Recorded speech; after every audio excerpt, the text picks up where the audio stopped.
শুরুর দিকে হচ্ছে সিলেট ছিলাম, পরে রাজশাহী হয়ে গেছি। আমাদের বাংলাদেশের জার্সি পরে ঢুকতে পারবো না স্টেডিয়াম, আমরা চোর নাকি? হৃদয়ে ব্যথা সেটা হচ্ছে যে আসলে আমার পরিচয় তো নাই, তো এই জন্য হৃদয় ব্যথা যে নিজের বিভাগ নাই, এটা মিস করছি আসলে।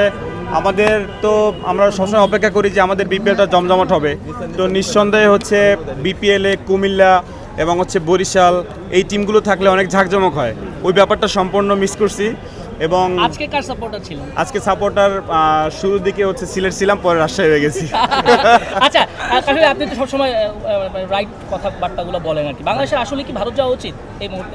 কখনোই না, নিঃসন্দেহে এটার কোনো ডুয়া মানে হচ্ছে যদি কিন্তু নাই। আমরা কেন যাব? আমাদের প্লেয়ারকে মোস্তাফিজকে কিনে সেই অপমান করা, এটা তো আমরা কখনো অ্যালাউ করব না। আইসিসির বিবৃতিটা কি না, আমি তো খেলা মানে সারাদিনই ব্যস্ত ছিলাম। ভারতেই নিরাপদ বাংলাদেশ কখনো না, এটা আমরা মানি না, এটা আমরা কখনোই মানি না। আমাদের প্লেয়ারকে অপমান করা, একজন প্লেয়ারকে সে দেখাইছে যে নিরাপত্তা ব্যাপার, তো মোস্তাফিজ কি আপনি নিরাপত্তা দিতে পারেন না? আপনি সেখানে পুরো বাংলাদেশকে কীভাবে লেট মি ফিনিশ ভাইয়া, আপনি সেভাবে পুরো টিমকে কীভাবে নিরাপত্তা দিবেন? এবং হচ্ছে দেখলাম যে আমরা খেললে আমরা আমাদের বাংলাদেশের জার্সি পরে ঢুকতে পারবো না স্টেডিয়াম, আমরা চোর নাকি? আমরা তো খেলেই এই জায়গাটা আসছি, আমরা আইসিসিতে খেলার মতো যোগ্যতা তো আমাদের আছে, তো তারা আমাদেরকে অপমান করবে, তারা আমাদের রেস্ট্রিকশন দেবে, ওটাই আমরা কখনোই মেনে নেব না। আমরা অন্য দেশে যেখানে আমাদের প্লেয়াররা সেফ সেখানেই আমরা খেলতে চাই। আমরা আসলে আমাদের প্লেয়ারদেরকে সেফ মনে করি না, আমরা আমাদের জায়গা থেকে সেফ মনে করি না। আমরা সেফ মনে করি না, আমরা এটা তারা যে কথা দিয়েছে সেটা আমি ক্রিকেট আমার প্লেয়ারকে আমি যাওয়ার মতো কোনো পারমিশন দিতাম না, দরকার খেলবো না তাদের সাথে, তাদের মাঠে গিয়ে খেলবো না। আমাদের শেখাই পড়ে নাই তো তাদের মাঠে গিয়ে খেলতে হবে? আমাদেরকে প্লেয়ারকে রীতিমতো অপমান করবে, রীতিমতো হেনস্থা করবে, আমরা কেন খেলবো তাদের মাঠে গিয়ে? আমাদের প্লেয়ারকে অপমান করছে তারা। মোস্তাফিজ কি বলছে আমাকে 9 কোটি রুপি ভিক্ষা দাও?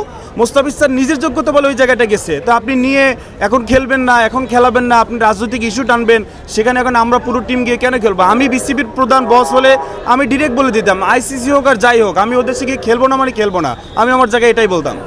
আমি একজন গোলামির দিন শেষ, 5-8টার সুযোগ নেই ভাইয়া। আমি এজ এ বাংলাদেশের একজন সুস্থ নাগরিক হিসেবে, একজন দেশপ্রেমিক হিসেবে, একজন ক্রিকেট ফ্যান হিসেবে আমি বলবো আমি ইন্ডিয়ার মাঠে গিয়ে আমি খেলার পক্ষে না। অনেক ধন্যবাদ কাফি ভাই, অনেক ধন্যবাদ। শেষ পর্যন্ত যদি যাই অবাক হবেন কিনা?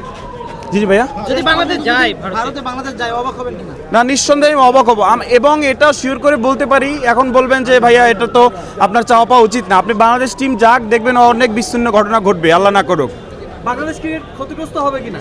না, নিঃসন্দেহে ক্ষতিগ্রস্ত হবে। তারা অপমান দেখবেন আপনি যদি শেষ পর্যন্ত যায়, আমরা যদি আইনের রুলসে মারপ্যাচে আটকে যাই, যদি যাই বাংলাদেশ ক্রিকেট বোর্ড, আপনি দেখবেন অনেক ধরনের অবিচ্ছিন্ন ঘটনা ঘটছে। আমার দেশের প্লেয়ার জার্সি পরে দর্শকরা হচ্ছে স্টেডিয়ামে ঢুকছে, তাদেরকে হেনস্থা করবে, এটা তো আমরা চাই না। আমরা কেন হেনস্থার শিকার হব?